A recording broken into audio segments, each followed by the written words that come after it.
So the living entity misidentifies with the material nature, and that misidentification is association of living entity with material nature. Hmm. So that association of living entity with the three modes of material nature is cause of bondage. We studied this in last chapter.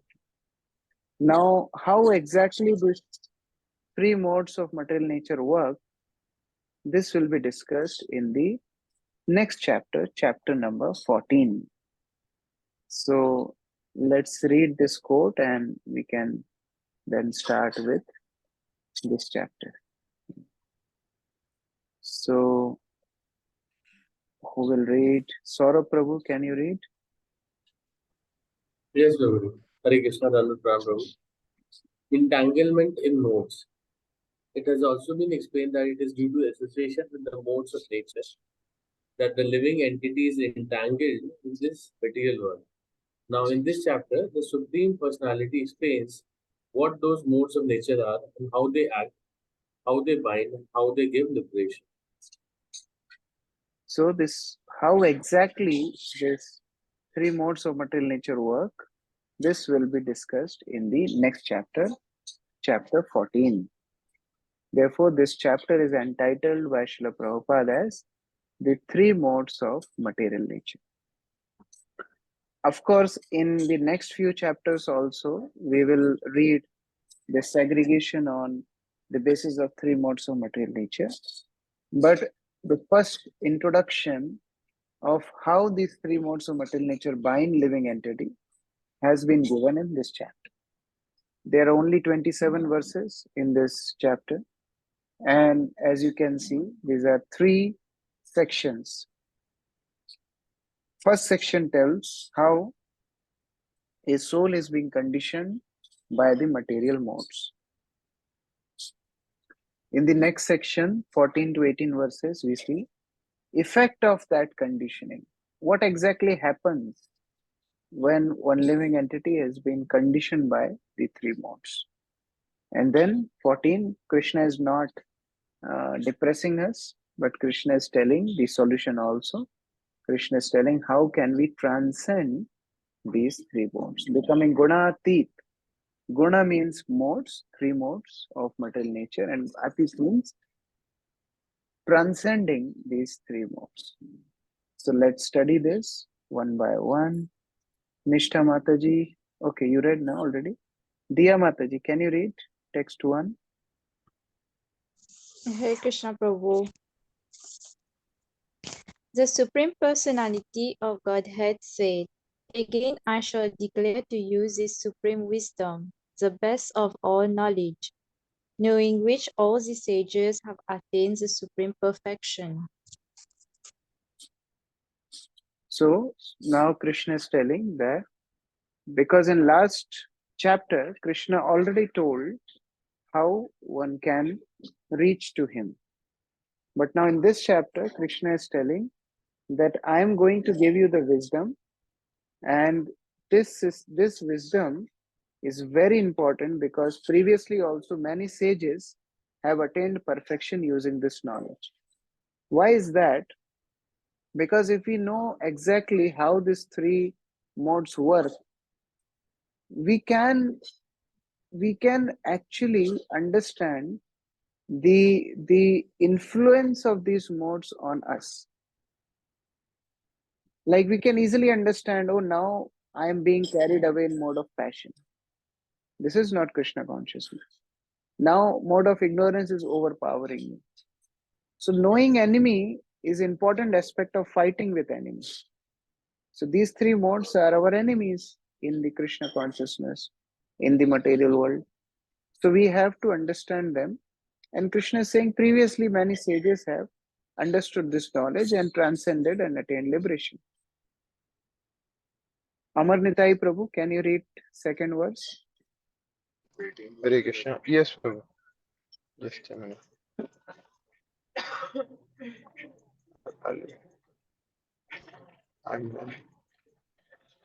Yes. By becoming fixed in this knowledge, one can attain in the transcendental nature like my own. thus established, one is not born at the time of creation or disturbed at the time of dissolution. So, what is the characteristic of material world? We studied in 8th chapter also, 7th chapter also. Bhuttva bhuttva praliyate. Again and again, this material world is created. Again and again, it is dissolved. And the living entity has to suffer this temporary nature of this material world. Material world is full of miseries. That is one aspect of material world.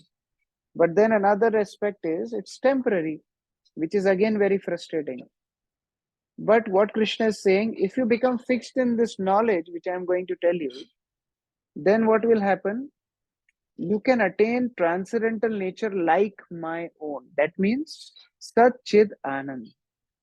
It doesn't mean that our individuality is lost and we'll merge in Krishna. No. Krishna's nature means Sat Chit Anand. Eternity, knowledge, and bliss. So if we understand this knowledge, we will be free from these three modes and we will go back to our spiritual nature. So that is very important. Yes, Namrasita Mataji. Hare Krishna, Prabhu, Dhanvat Pranam. Prabhu, in the second verse only, it is mentioned, those who have no knowledge of this spiritual sky hold that after being freed from the material activities of the material form, this spiritual identity becomes formless without any variegaedness. However, just as there is material variegaedness in this world, in the spiritual world, there is also variegaedness. So, Prabhu, I've heard this word variegaedness. Can you explain what does this mean actually? Variety. The materialist, I mean not materialist, the Mayavadis, the impersonalists, their idea of a spiritual world is light. Their idea of spiritual world is no variety. Because they got so frustrated with the material world, they cannot think spiritual world with variety. They think that if you have to go to spiritual world means you will merge into the divine. What is that divine? Don't talk about it. Like, have you heard, Muslims or Christians, their understanding of God is don't even try to think how God looks. Don't even try to understand what are his attributes. No. So their understanding is Lord cannot have any form, divinity cannot have any form. But that is not the complete understanding. Yes, he doesn't have material form. Yes, spiritual world is not having material attributes, but the spiritual world is having spiritual attributes. So there is also variety. Like in 15th chapter, we will study how this material world is a reflection of the spiritual world. Until the thing is not present in the real form, how it will reflect in the reflection? It's not possible. Like suppose I'm seeing in the mirror, my hand should be there in reality, then only it will be visible in mirror. I should have specs on my eyes, then only it will be visible in the mirror. So material world has so much variety. Why spiritual world will not have variety? That is not logical. If material world has variety, spiritual world should have more variety. It is divine spiritual world, and material world is simply reflection of it. So that is the meaning of variegatedness. Okay? Thank you. Yeah. Text 3. Yeah. Sachidanand Prabhu, can you read?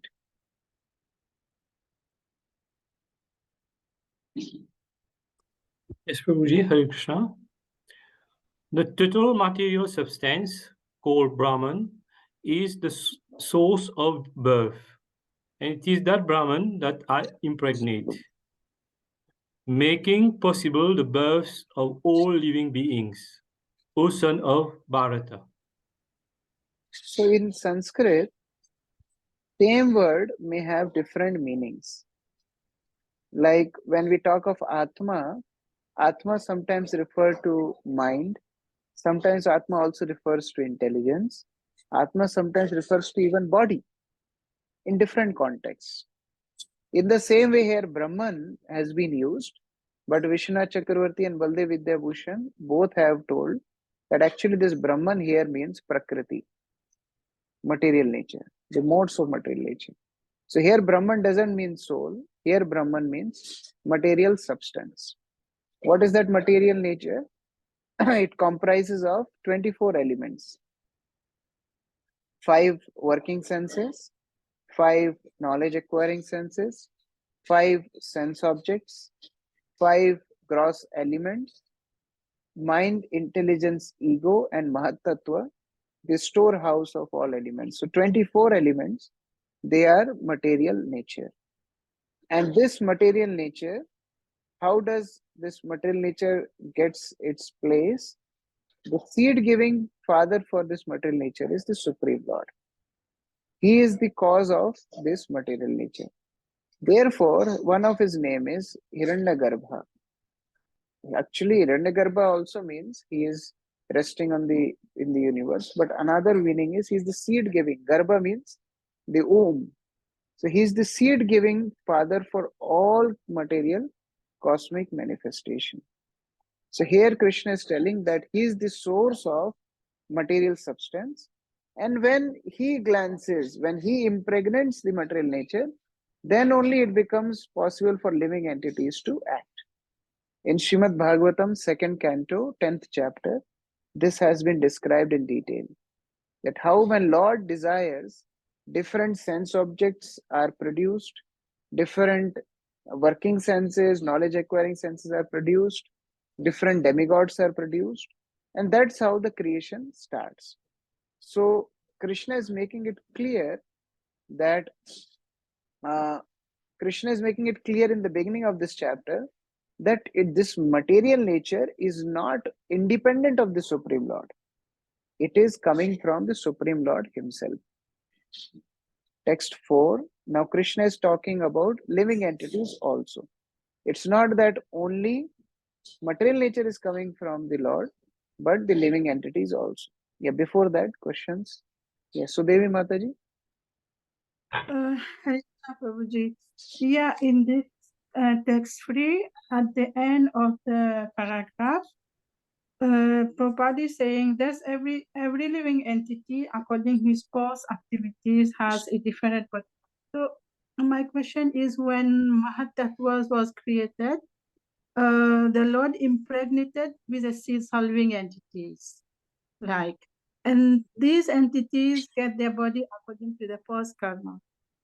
So my question is, how they have past karma? Because what I have learned, we living entities, due to being envious of Lord in the spiritual world, we were thrown, not really thrown. We came to the material world. Like it's Mahatattva, no? The material world. Yeah. So how do we have past karma? So there are different explanations to this. When living entity first comes to material nature, somewhere it is written that he becomes Brahma, because Brahma is sinless. And some places it is written that no, the living entity comes through rain, and from rain it becomes grains, and then grains it becomes animals, and then evolves slowly to human beings. And then according to the karma he does in human life, then he gets next and next birth. Here what the concept is given is, see, living entities, they sleep in the body of Mahavishnu when there is dissolution, and again when there is creation they come back from body of Mahavishnu, and according to their previous karma in previous millennium, they get body in this millennium. So not that everybody is coming straight from spiritual world. They have come anadi karma phale puri bhuvar navajave, long back time in memorial. Living entities are suffering in the material world. So it's like whenever there is dissolution, wherever there is pralaya, these living entities go in the body of Mahavishnu. Until wherever they have done karma, when the next creation happens, they resume from there. Like that. Okay. Thank you, Prabhu. Namra Sita Mataji. Prabhu, in the first verse it is written that the knowledge explained in this chapter is proclaimed by Supreme Lord to be superior to the knowledge given so far in other. So in last chapters also, the knowledge was same only about body, soul in the first half, first 6 chapters. So how this knowledge is superior? Like we have See, been it's learning like, this only. yeah, it's like the gradation of understanding. We discussed this in the beginning of 13th chapter, that if somebody cannot practice devotional service, then they have to start with a very basic understanding. Now in 13th chapter, we just read about the difference between body, soul, and super soul. Now, how exactly the living entity is trapped in material world by 3 modes, it is little higher understanding. So therefore, Krishna is saying it's higher than previously told. That doesn't mean this knowledge is higher than devotional service also. But this means in this context, in this particular section, this knowledge is higher than the previous chapter. Okay. Thank you. Yeah. So now Krishna is telling how he is the source of even all living entities. Okay, Kripalu Keshavi Mataji, can you read the translation?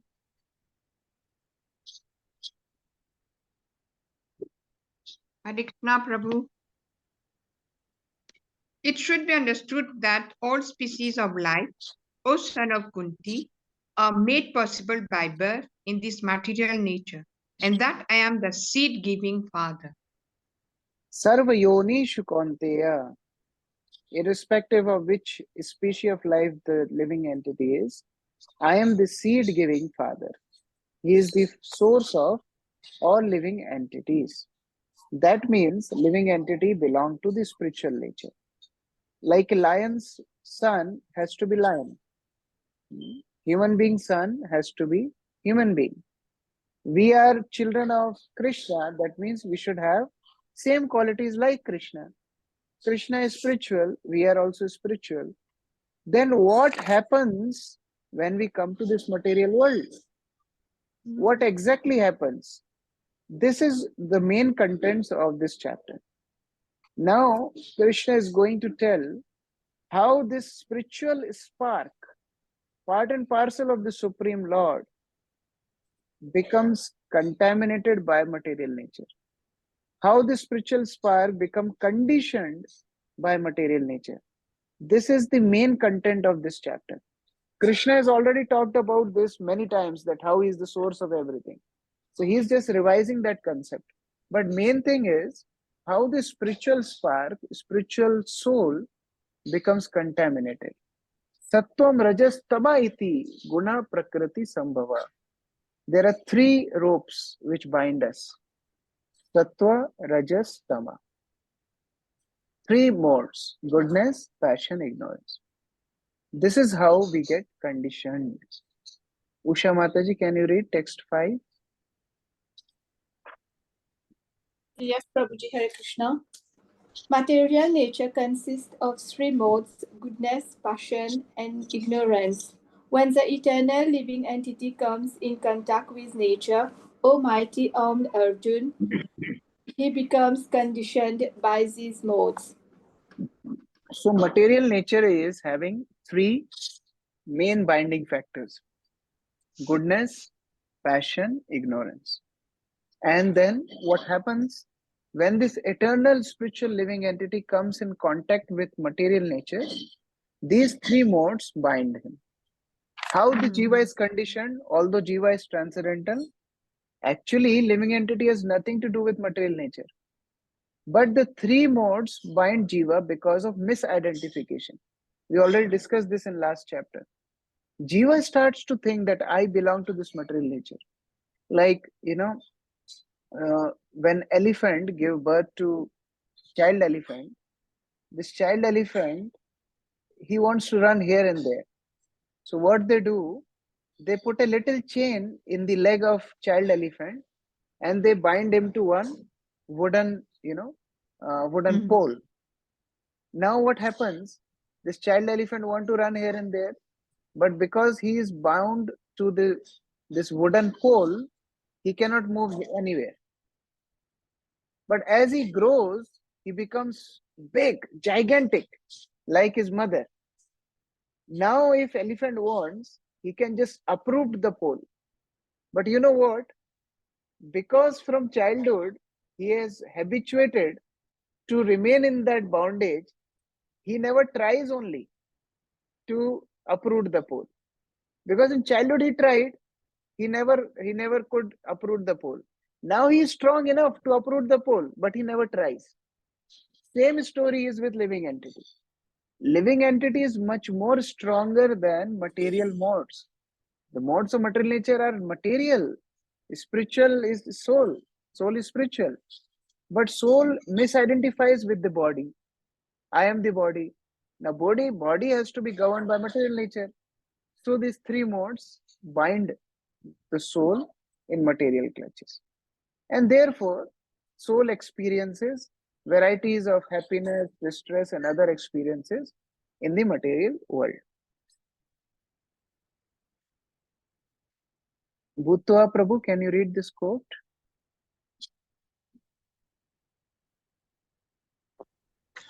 If if if therefore the mode of passion, instead of being degraded into the mode of ignorance, is elevated to the mode of goodness by the prescribed method of living and acting, then one can be saved from the degradation of wrath by spiritual attachment. Bhagavad Gita 3.37. Therefore, living entity, if he really wants to make a spiritual advancement, slowly he has to come out of the clutches of these three modes. This is also stated in Srimad Bhagavad. Tada rajas tamo bhava kama lobha dayas chaye cheta etir anaviddham stitvam sattve prasidati. We have to come to the mode of goodness. Otherwise, the lower modes will bind us more and more to the materialistic thinking. Chetan Prabhu, can you read the translation of this word? Yes, Prabhuji, Hare Krishna. As soon as irrevocable loving service is established in the heart, the effects of nature's modes of passion and ignorance, such as lust, desire, and hankering, disappear from the heart. Then the devotee is established in goodness and he becomes completely happy. So as we start the practice of our Krishna consciousness, automatically the effect of lower modes disappear. And we rise to the mode of goodness and then pure goodness. That doesn't mean goodness is good. You know, if a person is given choice that you want to get bound with iron chains, silver chains, or gold chains, which one you'll prefer? No, I don't want to be bound. Why are you binding me at the first place? Why golden or silver? So in the same way, person, the living entity, should not be bound by any modes. But goodness helps to rise above the material understanding. Mode of goodness is like the takeoff, you know, like plane wants to take off, there is a runway. Plane is not supposed to run on the land, but that runway helps plane to take off and fly in air. So this goodness helps us to get rid of our material conditioning. Therefore, goodness is important. And next verse tells how even goodness binds living entity. Goodness is good thing, but one should not get stuck only in goodness. Even goodness binds living entity. So what are the binding factors of mode of goodness? We'll see in text 6. Keshav Priya Mataji, can you read text 6? Hare Krishna Prabhu, yes. O sinless one, the mode of goodness, being purer than the others, is illuminating, and it frees one from all sinful reactions. Those situated in that mode become conditioned by a sense of happiness and knowledge.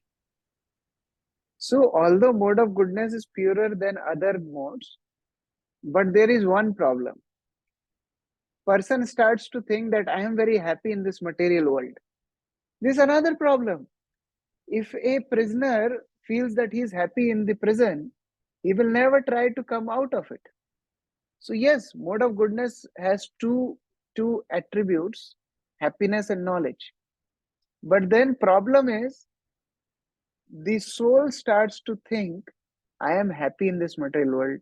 I am very learned. I know everything in the material world. Then again, conditioning for the jiva. So even mode of goodness creates conditioning, and that conditioning is sense of happiness and knowledge.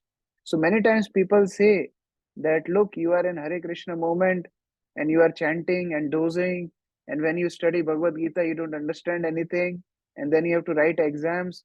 Come to our organization. We will teach you some methods by which you will become happy. Sir, that is mode of goodness. We don't want mode of goodness also. We want to become Krishna conscious. We want to become free from the modes. So we are not in Krishna consciousness to become happy. We are in Krishna consciousness to make Krishna happy. That is pure devotional service. So therefore, we should understand this verse very nicely. Many times people challenge that why devotees are suffering. Doesn't matter. We don't want material happiness. We don't want to be happy in the material world. Bhakti Siddhanta Saraswati used to tell, no matter how much perfume you put in a toilet, you can't make a better place to live. So this material world is like toilet. We just have to finish our work and get out of it. In the same way, these three modes, all of them are binding. Mode of goodness binds living entity by giving the sense of happiness and knowledge. Now let us read about mode of passion. Okay, who will read? Anupama Mataji, can you read? Text 7. Hare Krishna. Yes, Prabhu. The mode of passion is born of unlimited desires and longings, O son of Kunti, and because of this, the embodied living entity is bound to material fruitive actions. Now this is more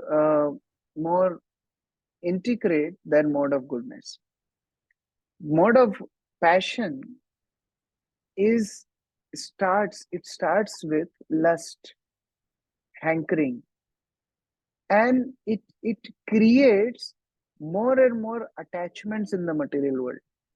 It starts with affection between man and woman. It starts with affection with money. It starts with affection and attachment to success. And then what happens? More and more hankering binds the living entity, which is called Trishna. We should search for Krishna, but leaving Krishna, we search for Trishna, T-R-S-N-A, Trishna. So desire for sense objects become more and more prominent in person's life. And then he becomes so mad after attaining his goals, after attaining his results, then he forgets about any spiritual advancement. So this hankering for material attachment, material enjoyment is a very prominent attribute of mode of passion. Person in mode of passion want to enjoy greater and greater sense gratification. He wants honor in society, he wants prestige in nation, he wants to have a happy family, children should be successful, wife should be idle, house should be very opulent. These are all factors of mode of passion. So as long as one is hankering after these things, he has to work very hard. And when he will work very hard, where he will have time for spiritual advancement. So that's how mode of passion binds living entities. Sangha and Trishna. Mode of goodness was happiness and knowledge. Mode of passion, you can write Sangha and Trishna. Sangha means attachment. Trishna means hankering. Hankering and attachment, these are two main binding factors for mode of passion. Let's see mode of ignorance. Moksharupi Prabhu, can you read text 8? Hare Krishna Prabhu, Tadva Pranams. O son of Bharata, know that the mode of darkness, born of ignorance, is the delusion of all embodied living entities. The result of this mode are madness, indolence, and sleep, which binds the conditioned soul. So three things: madness, indolence, and sleep. Madness, pramad. What is pramad? What is madness? Madness means carelessness, tendency to perform actions which should not be done. Like people who are addicted to intoxication, you tell them that this is injurious. Like previously on this packets of cigarettes, there used to be written smoking is injurious to health. Now you know what they write? Smoking kills. And every packet it is printed, but still people smoke. This is mode of ignorance, pramad, carelessness. They know these things are harmful for them, still they will do it. Pramad. Second, nidra. Nidra means sleep. Now, this sleep doesn't mean material sleep. Yes, they are lazy, they are sleepy. Of course, that is also one aspect. But this means lack of energy, lack of consciousness, inaction, exhaustion. They are so oblivious to spiritual enthusiasm. That is all aspect of nidra and alas, indolence. They have lack of effort in life. They want to avoid work. They want some quick results without hard work. All these are aspects of mode of ignorance. And person becomes more and more conditioned. Some people, when they wake up in morning, they think that, oh my God, how I will cover this whole day, what I'll do whole day. This is mode of ignorance. They just want to sleep whole day. They just want to pass time. But time doesn't pass us, they pass away. This is conditioning of mode of ignorance. Krishna talks in detail how exactly this working of the three modes. Krishna tells from verse 11 to 18 that how exactly these three modes conditions. Text 9. Okay, who will read? Nishtha Mataji, can you read text 9? Hare Krishna Prabhuji, Dandavat Pranam. The mode of goodness conditions one to happiness, passion conditions him to the fruits of action, and ignorance to madness.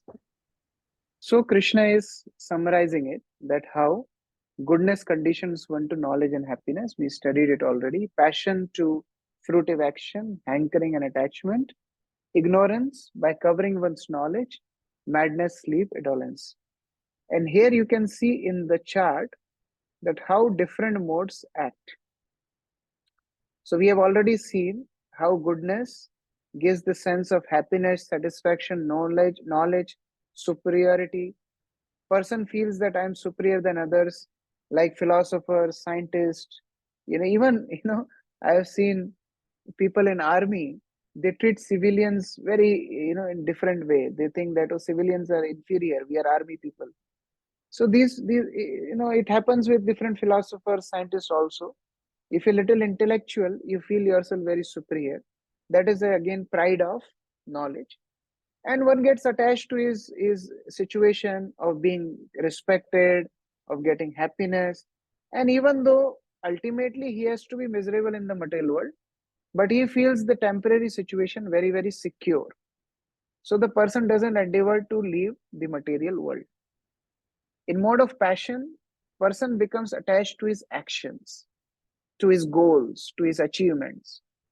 And therefore, he searches happiness in the goals, in his work, in his achievements. Then mode of ignorance, the consciousness is so covered that he becomes careless. Srila Prabhupada says his knowledge is completely covered.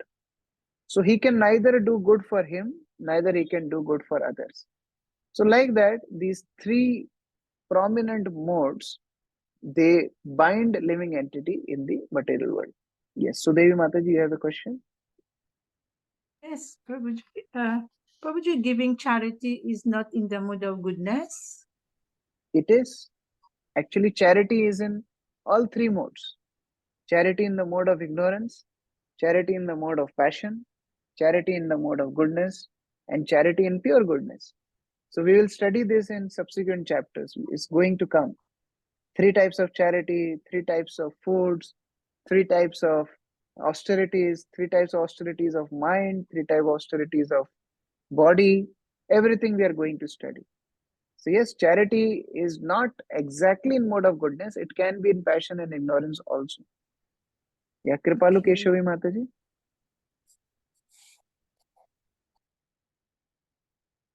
Please unmute.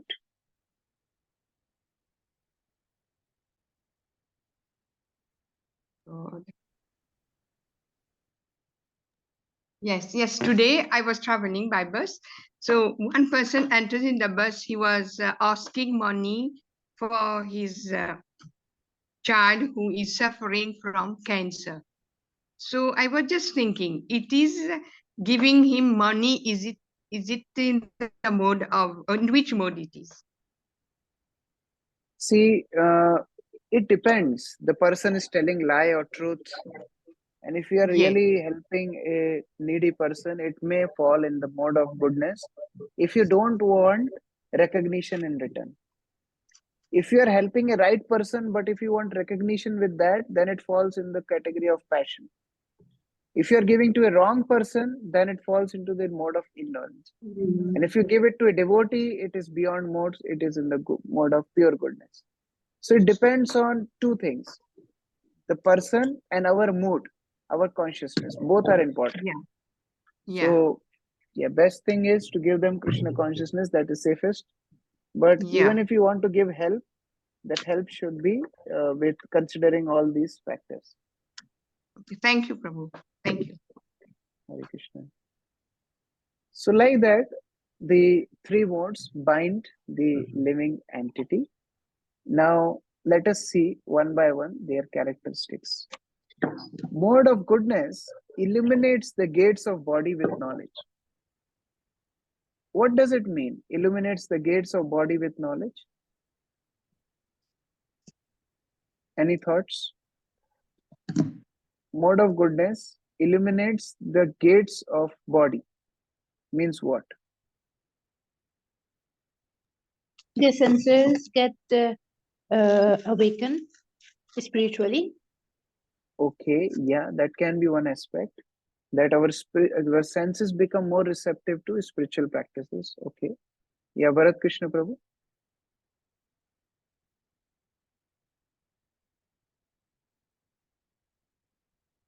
I think you need to unmute. I mean, when we're talking of the gates, I mean, I understand that there are 9 gates. Yes. And these gates, how they have to be purified. And this is what, through Krishna consciousness, going into pure goodness. Thank you. Yes. These gates are 2 eyes, 2 ears, 2 nostrils, mouth, genitals, and anus. So these 9 gates are illuminated, means each gate is receptive, is habituated to the habits of mode of goodness. Now, my mouth is not looking for food in passion and ignorance. My mouth wants food in mode of goodness. My eyes want to see things in mode of goodness. My ears want to listen things in the mode of goodness. So that's how mode of goodness trains these 9 gates, and they eventually become more receptive to spiritual practices. So that is very clear indication of somebody in the mode of goodness, that all his senses will be looking for pure things, for higher things. And that's how person automatically starts to feel aversion for sinful activities, because your all senses are looking for things in mode of goodness. So they become automatically averse to follow the path of sinful reactions. So that's how mode of goodness saves us from following the sinful reaction activities. And what is the destination? If somebody follows the path of goodness, he goes to higher planetary systems like Janaloka, Loka, Tanaloka, Maharloka, etc., and where the great sages live. Results of such actions are pure knowledge and elevation to higher planets. Yes, Bharat Krishna Prabhu. Yeah, I mean, this frees one from, sorry, frees one from sinful reactions is that one can look at it that we stop having karmic effect. Would that be Yes, correct? yes.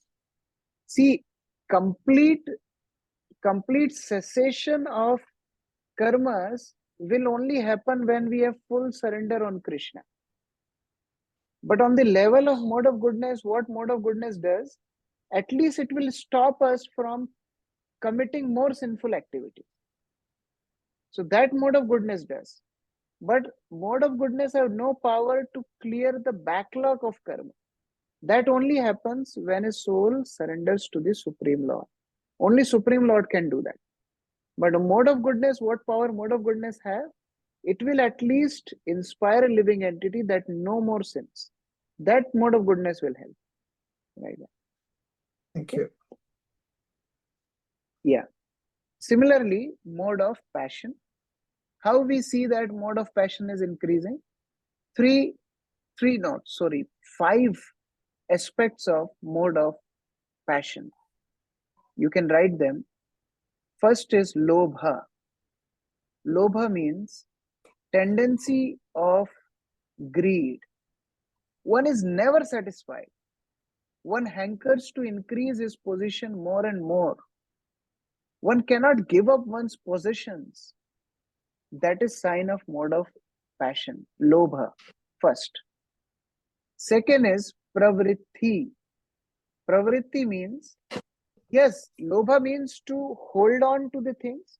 Pravritti means he want to increase his possessions.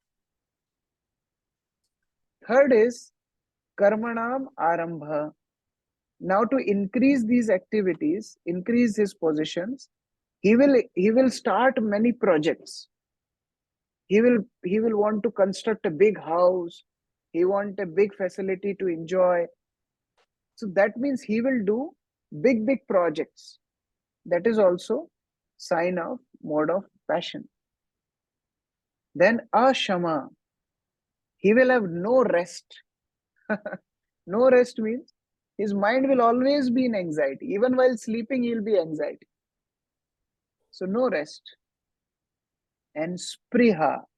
Fifth one is spriha. Spriha means intense desire to achieve his goal, no matter by good or bad means. It doesn't matter. Good or bad means doesn't matter to him. He just want to achieve his goal.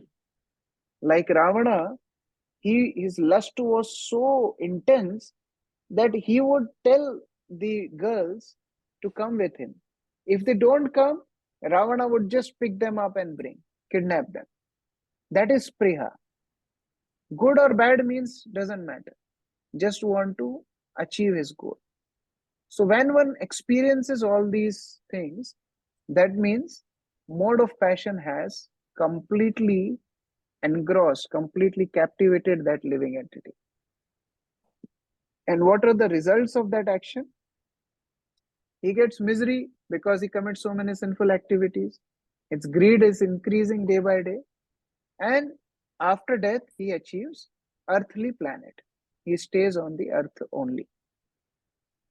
Then next, tamas, ignorance. How do we see our ignorance is increasing or the mode of ignorance is captivating the living entity? 4 characteristics. First one is aprakasha. Aprakasha means lack of knowledge. First aspect, lack of knowledge. Absence of discrimination, what is good, what is bad.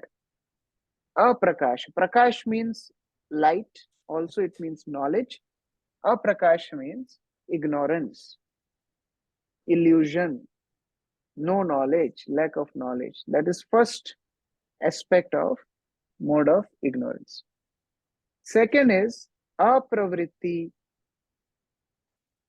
Pravritti means effort. Apravritti means lack of effort. So person is not making any substantial effort. doesn't work by regulative principles according to Shastras. He may act whimsically for no purpose. He makes no endeavor, although he has capacity to work, he will make no endeavor. That is apravritti. Then third, pramad. Pramad means madness. Pramad also means inattention. So he is negligent to the results of his works. Sridhar Swami says, not remembering one's duty is also mode of ignorance. Not remembering one's duty. That now in which state of life what needs to be done. Mode of ignorance will not allow person to understand that. And fourth is moha. Moha means absorption in materialistic thinking. Wrong knowledge. Absorption is what is wrong, what is false. He will be absorbed in that. So all these are characteristics of mode of ignorance. Yes, Saurabh Prabhu. Hare Krishna, Prabhuji, Dalal Prabhu. Prabhuji, I am, after seeing this, I am feeling sad because I think I am in the mode of ignorance totally. It's like, is that so? No. Actually, see, we all of us in the material world, these three modes are very prominent. And their combination determines our life. It's not that we are completely in mode of ignorance. Sometimes some passion, ignorance, goodness, there's a nice combination. And then that's how we are conditioned in the material world. But we are studying this so that we understand our disease. Diagnosis is the first step of treatment. So we are understanding our disease. And then if we take to Krishna consciousness seriously, we can get rid, like in the last part of this chapter, Krishna will tell us how to get rid of the clutches of these modes. So we should follow his advice. Okay. Yes, sir. The result of mode of ignorance is foolishness, madness, illusion. And after death, the person goes to lower species of life. So that is the description of the three modes and how they condition us.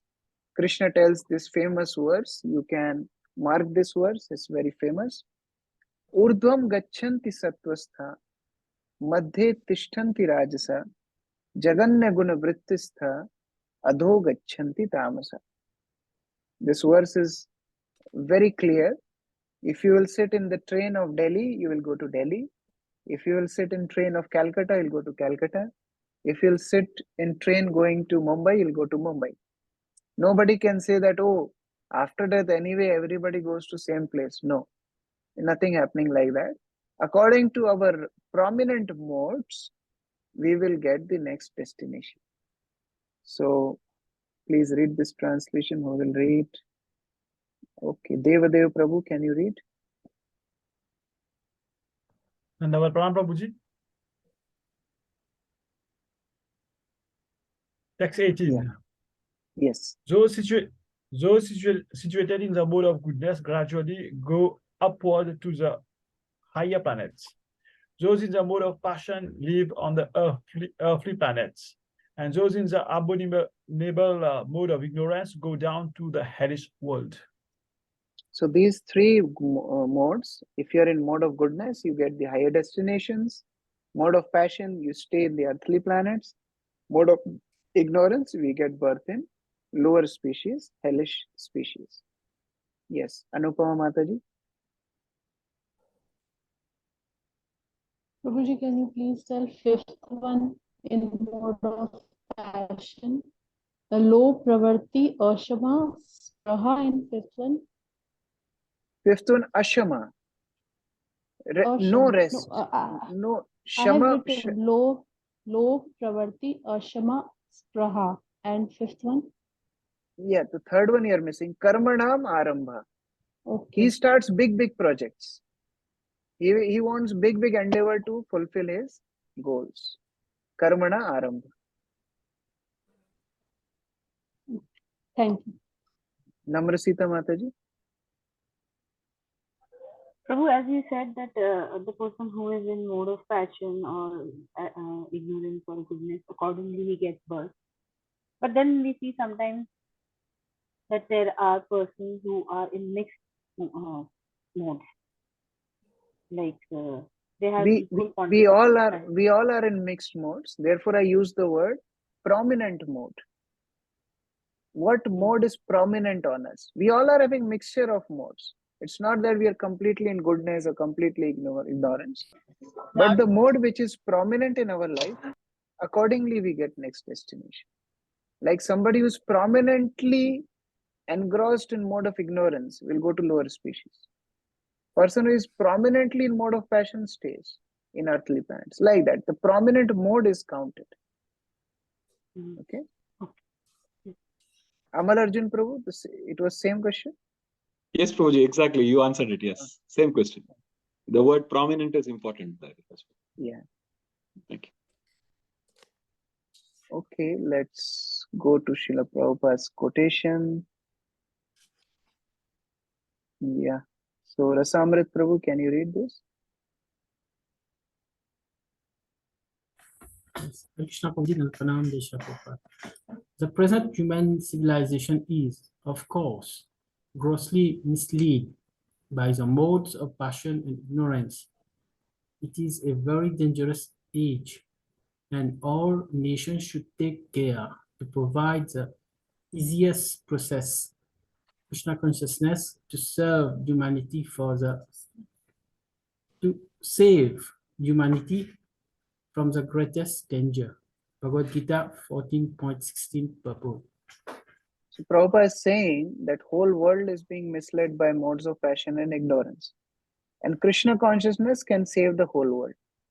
Now the question is, how by the practice of Krishna consciousness, one automatically gets freed from clutches of passion and ignorance? Any thoughts? You can tell through examples also. How by practice of Krishna consciousness, one automatically gets freed from clutches of passion and ignorance? Yes, Devadev Prabhu. Hare Krishna Prabhuji. The very moment that when someone joins the movement, he starts to giving up the bad habits he has. So, just like in Mauritius, many people like drinking, meat eating. I'm not saying about the other gambling and illicit sex, but with the association of devotees, they gradually develop the good habits to adopt the principles set up by Srila Prabhupada. So they start giving up the bad habits, and gradually they elevate, and the more they associate with devotees, also by eating prasad, they get the knowledge of what is prasadam, what is a good association. So they gradually elevate, and they gradually detach from their friends and immediate surroundings, those who are having the bad habits. So this helps them to elevate gradually from the mode of ignorance to passion, and with the blessing of gurus and acharyas, they gradually elevate to the mode of goodness. Yes. Thank so you very when much. we get a good association, we automatically give up bad habits, and we get higher taste of nice association, prasad. So it becomes easier to give up bad habits, yeah, which are in the lower boards. Yes, Varat Krishna Prabhu. I mean, I have been in the corporate world, and corporate world is quite, a place where, it's all about results, and get things done. So I mean, I was most of the time thinking that I. But Krishna consciousness sort of mellowed it down, where we realize that we are just so insignificant. And slowly, you start realizing that you're no big manager or, big shot there, and you realize that you're not the doer, and that you start respecting people you start realizing who they are. Krishna consciousness gave you that we're all children of God. There is no religion per se, I mean, these are Muslim, these are Christian, these are, etc., etc. So it really mellows you down because the knowledge you get and start acting on it. I mean, it takes time to transform oneself, but it definitely that if you go and keep on referring, like chapter 15, verse 7, we all living entities, we are, emanating from Krishna, we are all children of God. So I think that in itself gives you another perspective of your relationship with people, and then also that anytime you can die. So what I mean, why should think that I've got this, tomorrow your bank account, can be, many crores, but you're not there after, some time. So what is the big use? If you cannot use that money to add value to your own life or to the one you love, through that money, you could, Krishna consciousness gives you that opportunity to really use the resources for which we work so hard, and then we die and we believe that, okay, we have done enough for our children. But what have we done for ourselves, or what have we done for our children really, if we have not, helped this movement which Prabhupada started single-handedly with so much of compassion. And I think, to me, this is really very, very central to my transformation in this Krishna consciousness. Thank you, Babu. Yeah. So our understanding expands, as Bharat Krishna Prabhu was saying, when we come to Krishna consciousness, and we don't look for some petty results in this material world. We realize the futility of this life, and that helps us to rise above the mode of passion and ignorance. Yeah, Nishtha Mataji. Hare Krishna, Prabhuji. So, Prabhuji, in Krishna consciousness, we eat prasadam, the remnants of the Lord, of the food offered to the Lord. And as discussed in the class, I don't know the exact phrase, but we learned that just whatever food, whatever kind of food, jaisa an khaibo, you said it, we learned in Bengali phrase, whatever we eat, the consciousness develop according to the food. The mood develops according to that food. So when we are eating prasadam, our consciousness improves, the mood improves. Yes. Vishair anna khailo malin hai man. Malin man nahi Krishnere smaran. So as we eat, we develop our consciousness. So when we take prasadam, we also develop pure consciousness, free from all modes, all the three modes. Yeah. Anupama Mataji. Prabhuji, we can reconnect this with the 20 qualities which we have read yesterday from verse number 8 to 12. And the most important is that when we follow the four regulative principles and the cleanliness, internal cleanliness, like when we chant Hare Krishna Mahamantra, all the karmas goes away and our heart becomes clean. And the mode of passion and ignorance automatically goes away. Yes. So these qualities in knowledge is the attribute of mode of goodness. So when we are in practicing Krishna consciousness, we automatically get these qualities. Yashasti bhaktir bhagavati akinchana sarvai gunar tatra samasate sura. All good qualities of demigods come to the devotee by practicing Krishna consciousness. So automatically he is situated in the higher modes, not in the lower modes of material nature. Yeah. Amal Arjun Prabhu. Hare Krishna. Prabhuji, in Krishna consciousness, teaches us to develop higher taste. So more we develop higher taste, other material things and the hankering towards material things comes down gradually. So it is like an organic growth. More and more we develop higher taste, less becomes passion and ignorance. And we want to really achieve something which is connected at a soul platform. And this is what we have been taught all the time, that we are not this body, we are not this. So it keeps on ringing around. So when we make any decision, Prabhuji, nowadays, not in all situations, but most of the situations, we think, oh, what are we really doing? Why are we getting into all these things? Not required, not required. So yesterday I was in the airport, and when I was traveling, in fact, the air hostess came and said, sir, are you not eating? I said, no, my mother has made, I didn't say prasadam, my mother has made some food. 4 times they came and asked. I said, thank you very much. So earlier, before coming to Krishna consciousness, I used to love this plain food, the food that is given in the aircraft. Now, we don't even consider it to be food, even if you are very, very hungry. Actually, I was very hungry. My mother made some small items and she gave it to me. But I thought that is what actually connects me to Krishna. And that prasadam actually transforms our thought process. And this helps us in the path of elevation. The jihva, tongue, as you said in one of the classes, that is the first enemy. If you're able to control the tongue, I think the whole body is automatically controlled. It is my like amazement also when I travel. I see sometimes some late night flights, 11 o'clock, 12 o'clock, or some early morning, 2 o'clock. They serve food and people are so enthusiastic to eat that food.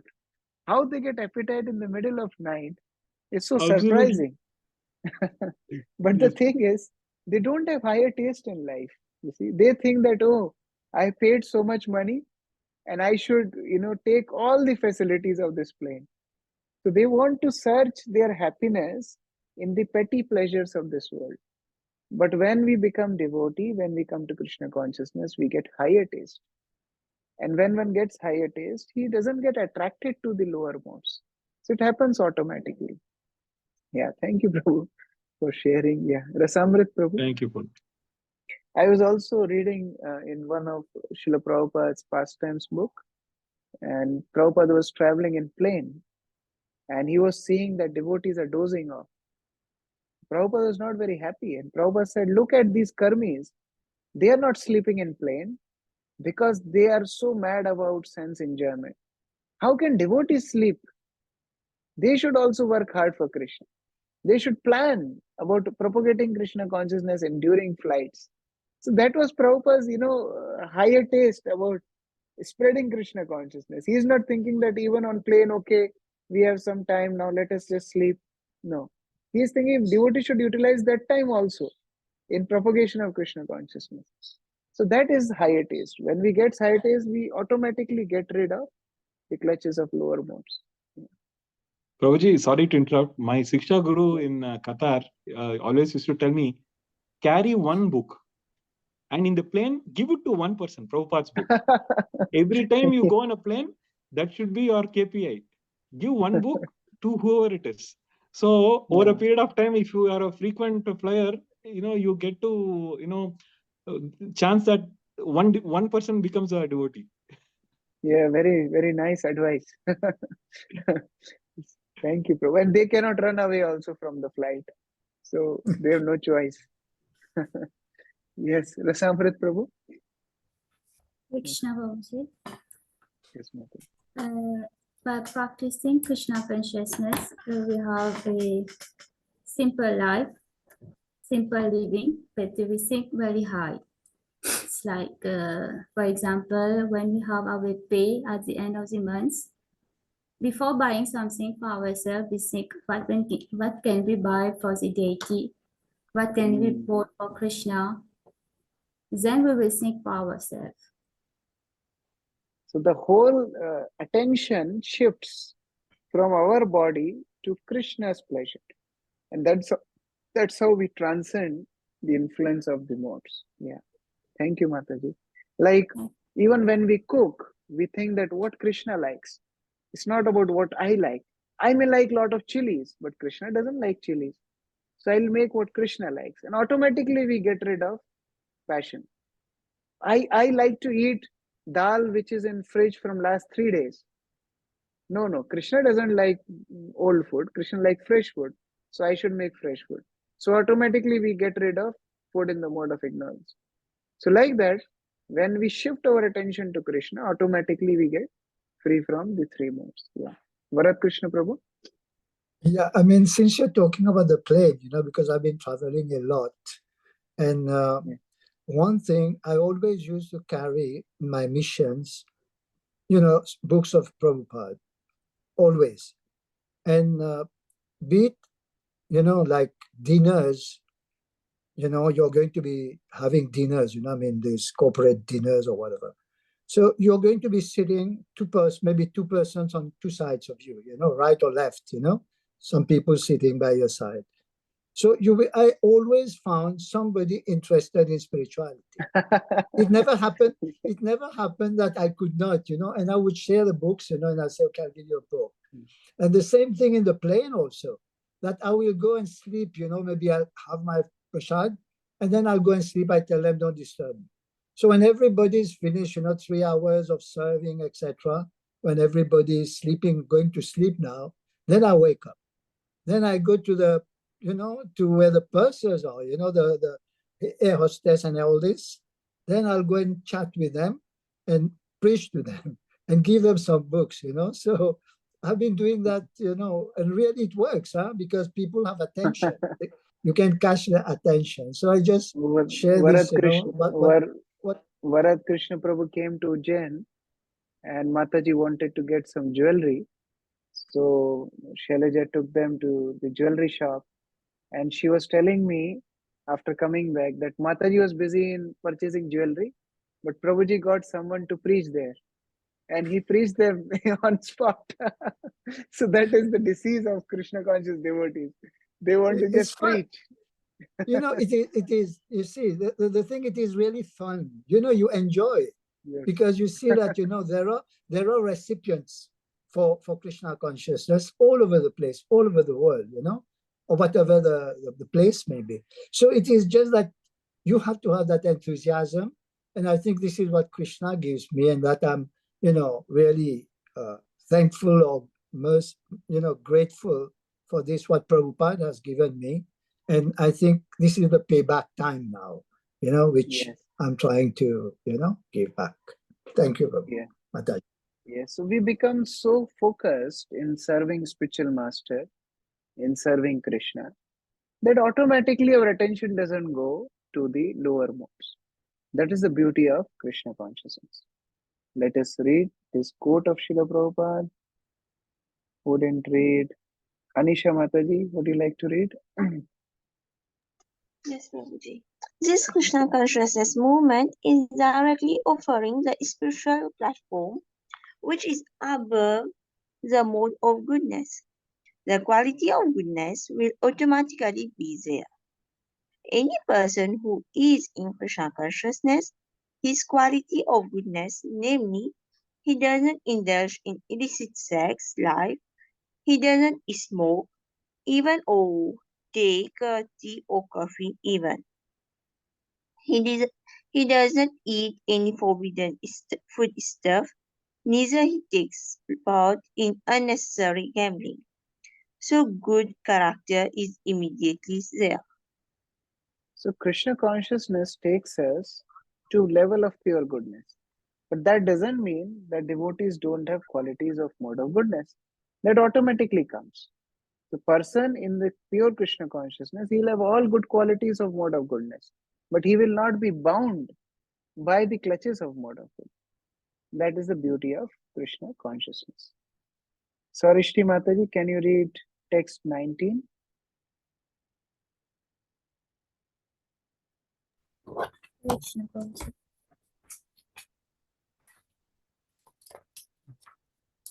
When one properly sees that in all activities no other performer is at work than these modes of nature, and he knows the Supreme Lord, who is transcendental to all these modes, he attains my spiritual nature.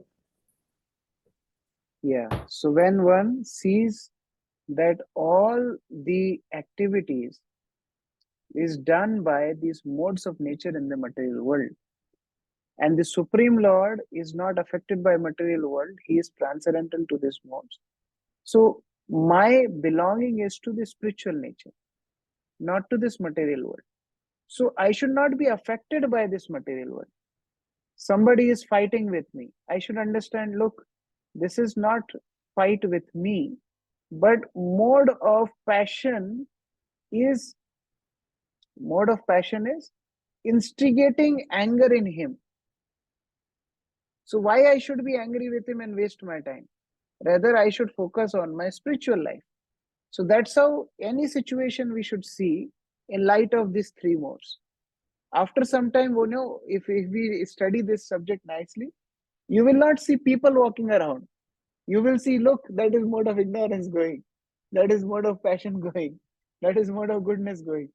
So like that, person will not be affected by these things around him, and he can practice spiritual life very peacefully. Yes, Varat Krishna Prabhu. Please unmute. I mean, this verse reminds me how these modes are working is like when you go to a restaurant or a hotel where they have the buffet, where you can go and food. So vegetarian here, non-veg here, sweets here, fruits here. So everybody is queuing. So who is making them queue? Actually, it is the mode which we have acquired decides that in which queue we are going to go now. So this is what is driving us. And this really, the example here, I'm trying to share this, is really, phenomenal, but we don't realize it. It is the mode which is acting on us to align ourselves in this queue or that queue. Yes. So I just want to share this. Okay, thank you. Right. See, it's like people say that our mode's doing everything, then why we are accused? See, we chose that mode. That is our thing. Like if I jump off a 7-story building and then I expect that I should not get an injury, that will not happen. I chose to jump. And once I jump, then I have to bear the consequence. In the same way, living entity misidentifies with the material world. He chooses certain modes, and then modes govern him. So it's like you are going to eat an apple, and then apple eats you. That's how the material world is. We try that we will enjoy in the modes, but then modes control the person. Pratima Mataji, can you read next verse, text 20?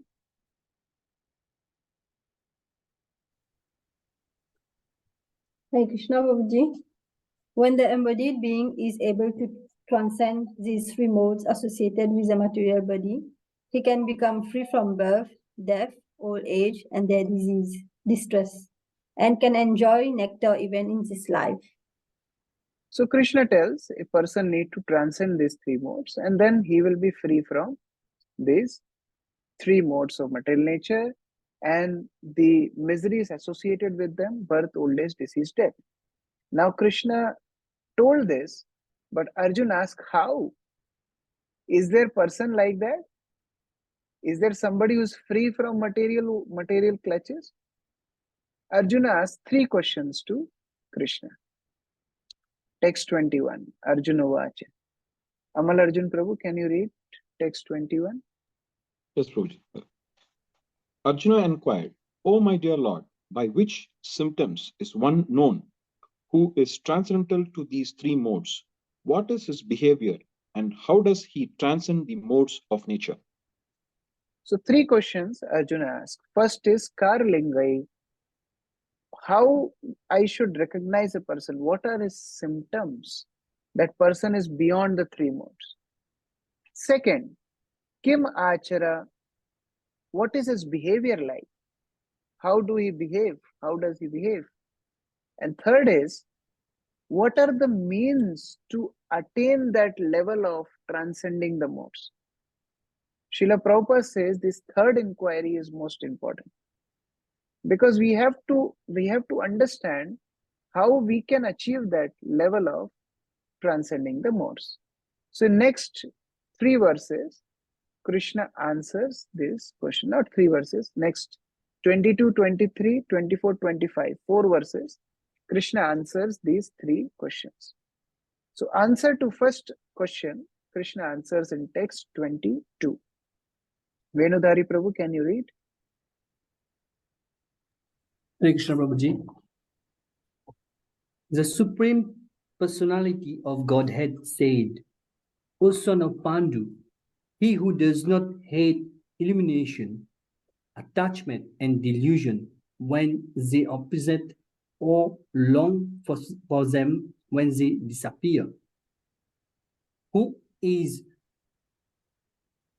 unwavering and undisturbed through these reaction of the material qualities, remaining neutral and transcendental, knowing the modes alone are active, who is situated in the self and regards alike happiness and distress, who looks upon a lump of earth, a stone, and a piece of gold with equal eye, who is equal towards the desirable and undesirable, who is steady, situated equally well in praise and blame, honor and dishonor, who treats alike both friend and enemy, and who has renounced all material activities. Such a person is said to have transcended the modes of nature. So in these 4 verses, Krishna is giving the symptoms of a person who is beyond the 3 modes and what is his conduct also. Mainly, in such a person, you will not find any hatred or attachment. He is oblivious to the duality of this material world. He will not be affected by happiness or suffering. He will not be attached to his positions. So these are some symptoms which Krishna has given in this. Considering earth, gold, stone, same. Considering objects which yield happiness and distress, same. He is stable and sthira in his life. If he gets criticism or praise, it is same. In short, he is not affected by the dualities of this world. Now, the third question of Arjun is still unanswered. What is the third question? How one can transcend these 3 modes? Okay, we understood these are the characteristics. The person is not affected by the dualities of material world. But how one can be detached? How one can be free from these clutches of material nature? Again, what should be the solution? Bhakti. Other than bhakti, what is the solution? So Krishna comes back to the bhakti in the next verse. Mam yo vyabhicharena bhakti yogena sevate sa gunan samiti taitan brahma bhuyaya kalpate. Before we read translation of this verse, who will tell me the meaning of avyabhicharena? I explained yesterday. Avyabhicharena.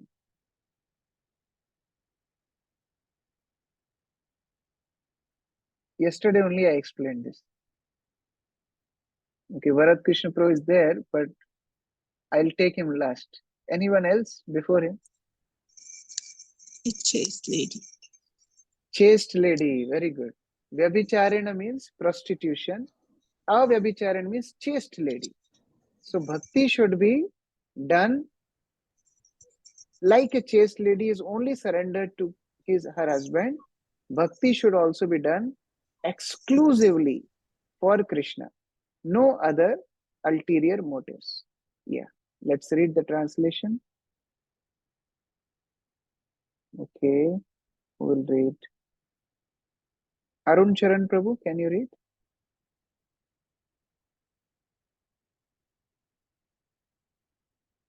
Or Vishnu Priya Mataji?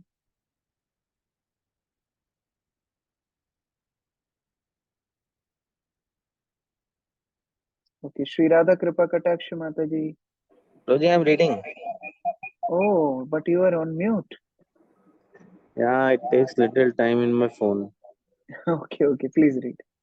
One who engages in full devotional service, unfailing in all circumstances, at once transcends the modes of material nature and thus comes to the level of Brahman.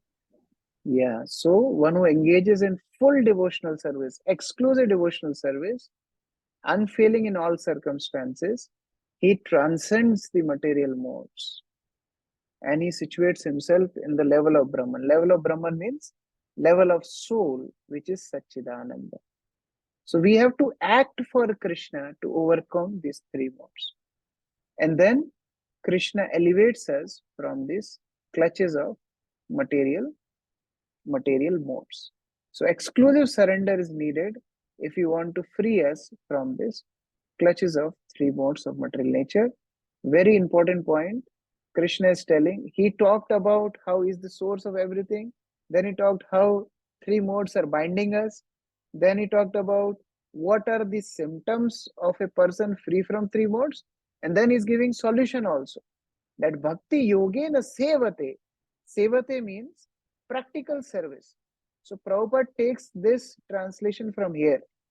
Generally, bhakti is translated everywhere as devotion. But Prabhupada always translated bhakti as devotional service. It comes from this verse. Bhakti yogena sevate.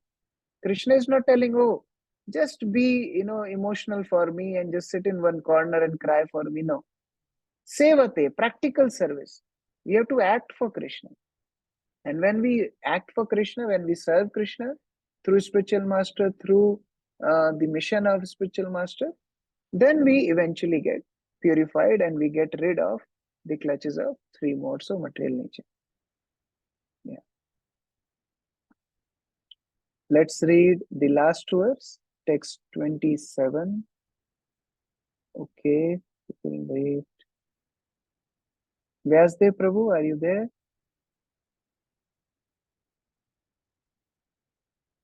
Yes, Prabhuji. 27. Yes, please read. Is there on the screen? Yes. My phone is a little slow.